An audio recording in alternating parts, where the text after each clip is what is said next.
Assalamualaikum warahmatullahi wabarakatuh. Perkenalkan, nama saya Laila Rahmawati. Saya dari Program Studi Pendidikan IPA semester 2 Universitas Tidar Magelang. Kali ini saya akan membahas tentang kajian teori yang telah saya buat yang berjudul tentang gen, DNA, RNA, dan kromosom.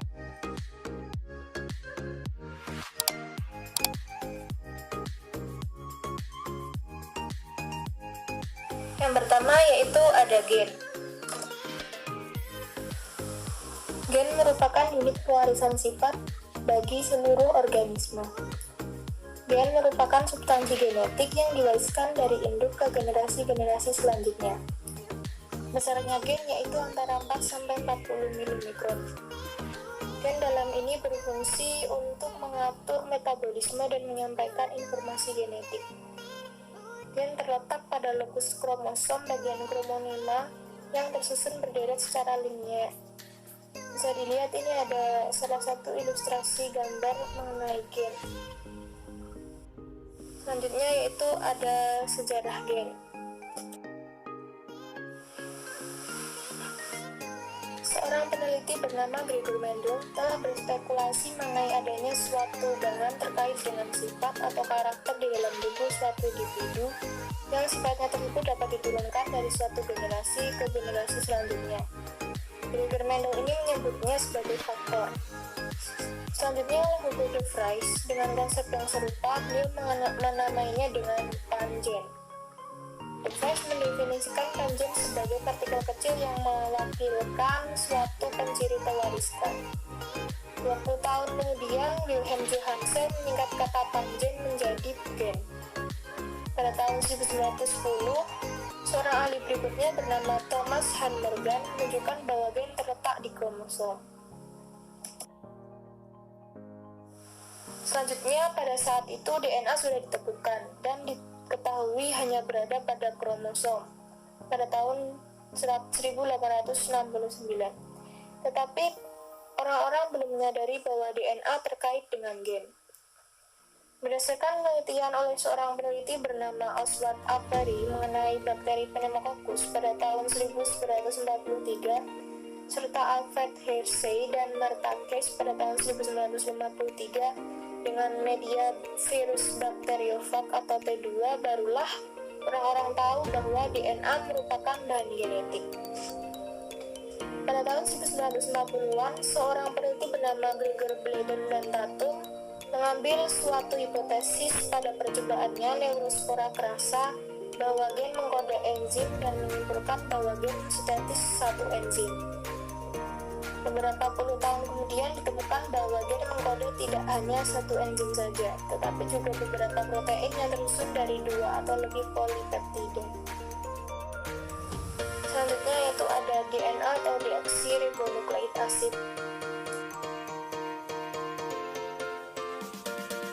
DNA atau deoksiribonukleik asid ini merupakan materi genetik yang diwariskan organisme dari induknya. DNA merupakan buah rantai polinukleotida atau nukleotida yang terpilih membentuk double helix atau berpilih ganda.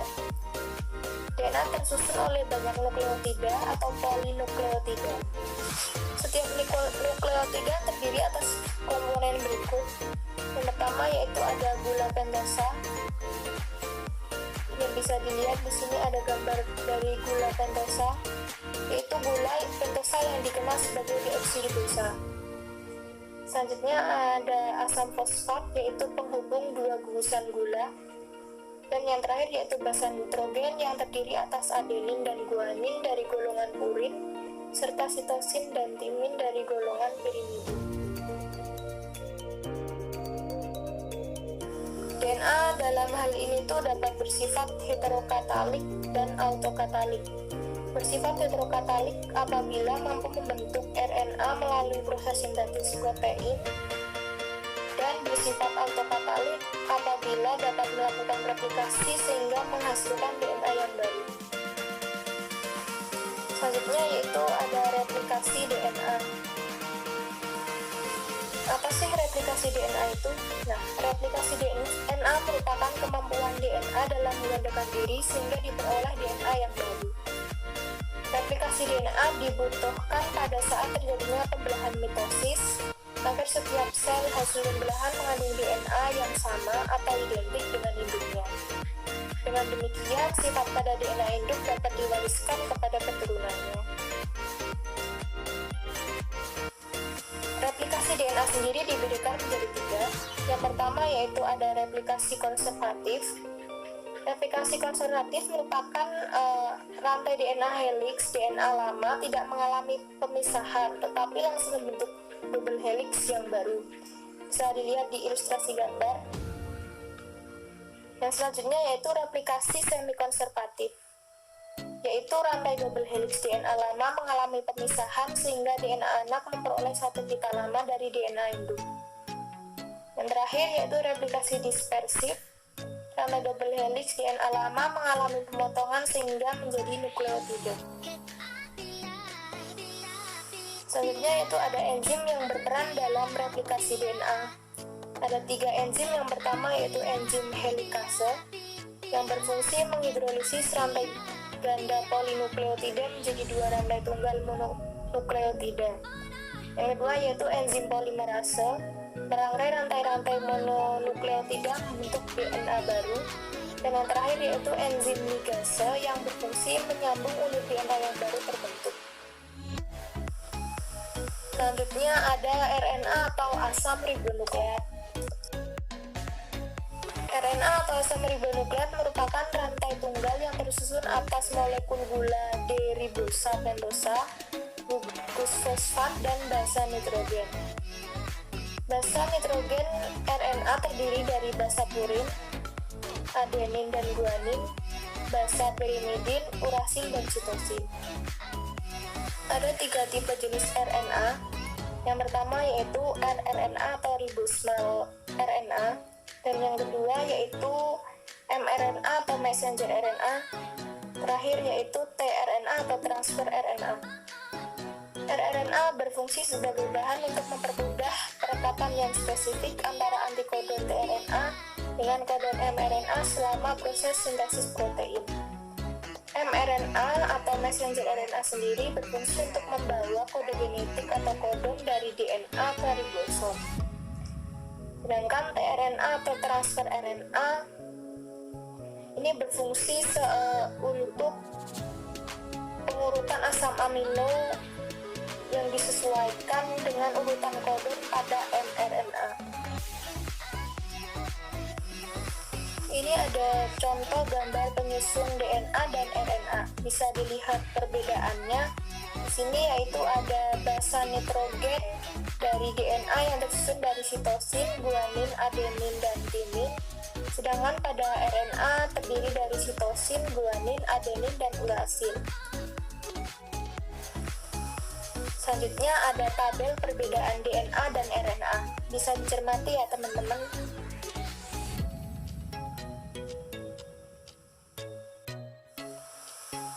Selanjutnya ada kromosom. Apa sih itu kromosom? Kromosom didefinisikan sebagai benda-benda halus berbentuk lurus seperti batang atau bengkok dan terdiri dari zat yang mudah mengikat zat warna. Kromosom memiliki struktur padat yang terdiri atas asam nukleat dan protein. Asam nukleat tersebut terdiri atas DNA dan RNA tadi. Nah, kromosom ini terletak di dalam nukleus dan berperan dalam proses hereditas karena mengandung faktor pengendali keturunan yang disebut dengan gen. Ukuran dan jumlah kromosom. Ukuran kromosom berbeda-beda untuk setiap spesies. Kromosom memiliki panjang antara 0,2 sampai 50 mikron dan diameter antara 0,2 sampai 20 mikron. Contohnya pada kromosom manusia yang memiliki panjang sampai 6 mikron. Umumnya makhluk hidup dengan jumlah kromosom sedikit memiliki bentuk kromosom dengan ukuran lebih besar daripada makhluk hidup dengan jumlah kromosom yang lebih banyak. Dengan ini umumnya tumbuhan dan hewan memiliki kromosom lebih besar daripada hewan dan manusia. Berikut adalah tabel jumlah kromosom yang dimiliki oleh manusia, hewan, dan beberapa tumbuhan. Bisa dicermati ya teman-teman. Yang selanjutnya yaitu ada bagian-bagian kromosom.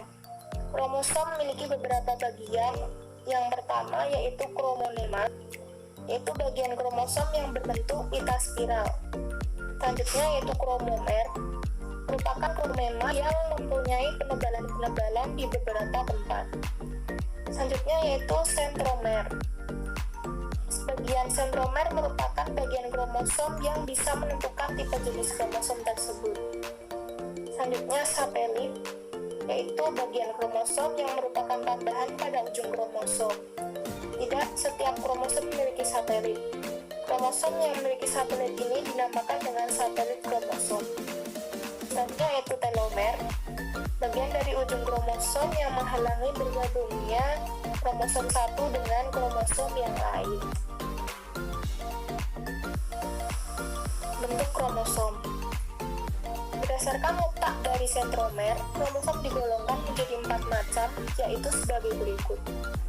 Yang pertama yaitu telosentrik. Kromosom tipe telosentrik yaitu kromosom yang hanya memiliki satu lengan, berbentuk seperti batang, dan letaknya sentromer itu berada pada ujung kromosom. Ini adalah contoh dari gambar kromosom telosentrik. Selanjutnya yaitu kromosom akrosentrik.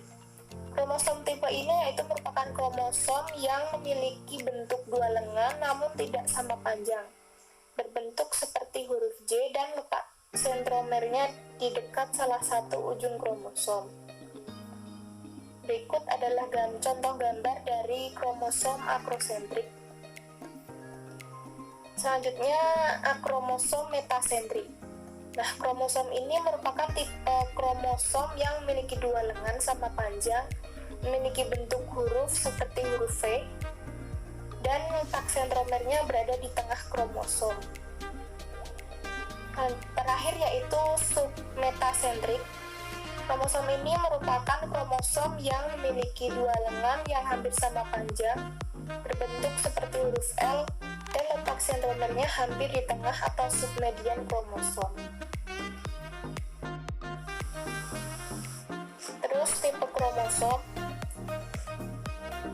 Kromosom di dalam tubuh berdasarkan pengaruhnya terhadap penentuan jenis kelamin dan sifatnya dibedakan menjadi dua tipe kromosom dalam setiap sel tubuh, yaitu ada autosom dan gonosom. Autosom atau kromosom tubuh merupakan kromosom tubuh. Dari 46 kromosom dalam inti sel tubuh manusia, terdapat 44 buah atau 22 pasang yang merupakan kromosom tipe autosom. Selanjutnya gonosom atau kromosom seks, yaitu sepasang kromosom yang menentukan jenis kelamin. Kromosom seks ini dibedakan menjadi dua, yaitu kromosom X dan kromosom Y. Selanjutnya sintetis protein.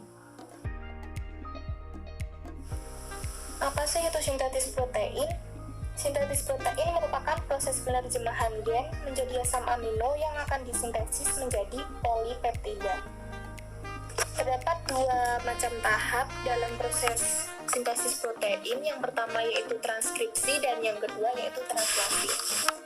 Transkripsi sendiri yaitu kode genetik dalam DNA disalin dan menghasilkan satu rantai molekul RNA.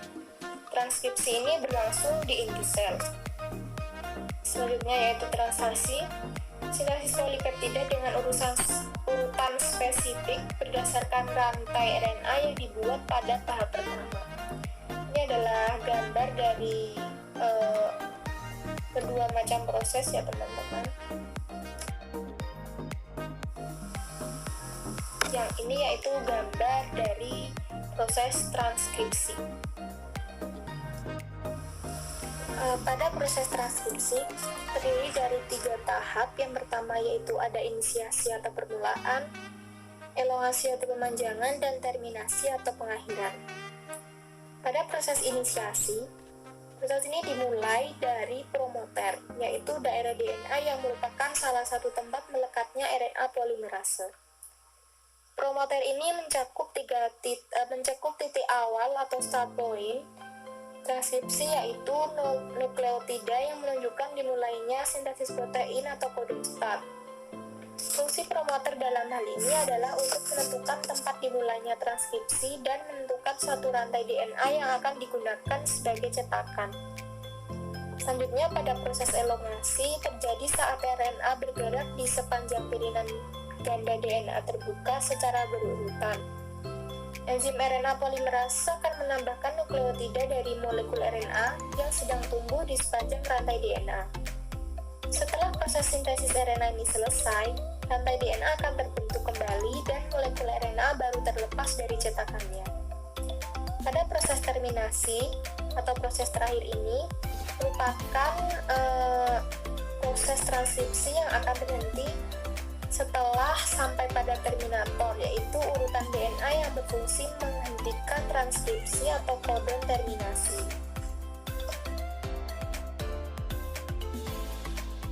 Selanjutnya, tahap kedua yaitu tahap translasi. Merupakan tahap kedua setelah transkripsi. Dalam tahap translasi ini, proses pelekatan antara tRNA dengan asam amino menggunakan bantuan enzim aminoasil tRNA sintetase. Ribosom memudahkan pelekatan yang spesifik antara antikodon tRNA dengan kodon mRNA selama proses sintesis protein. Tahap translasi ini juga terdiri atas 3, yaitu inisiasi, elongasi, dan terminasi. Pada tahap inisiasi, ribosom kecil akan mengaitkan diri pada mRNA dan tRNA inisiator. Ribosom melekat pada salah satu ujung mRNA. Di dekat pelekatan tersebut, kodon start AUG membawa kodon untuk membentuk asam amino metionin.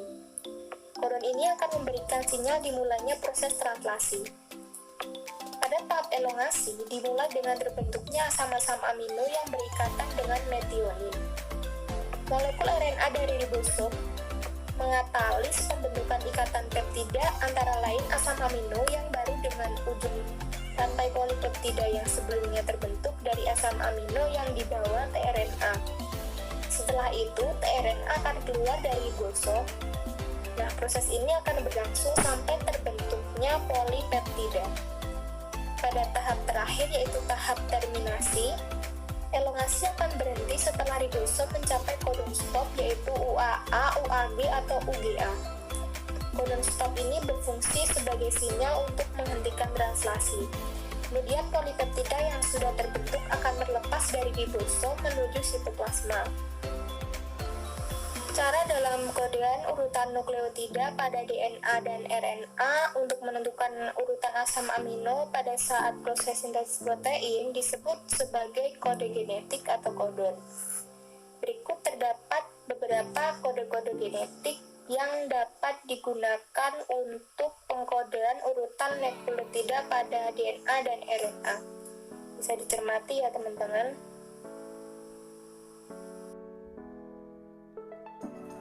Nah, itu tadi penjelasan dari kajian teori yang telah saya buat. Semoga dapat bermanfaat. Terima kasih dan wassalamualaikum warahmatullahi wabarakatuh.